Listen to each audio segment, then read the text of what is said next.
Άντε να σας ζήσουν οι εγγόνες σας. Να είναι εδώ, άντε χρόνια πολλά. Είμαστε από την Αθήνα. Είμαστε από την Αθήνα.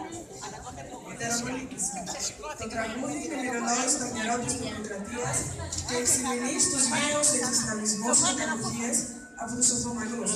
Αποτελεί αντιπροσωπευτικό τραγούδι της Νερόπολης και στην ευρύτερη περιοχή της Βορείου Ιππείου.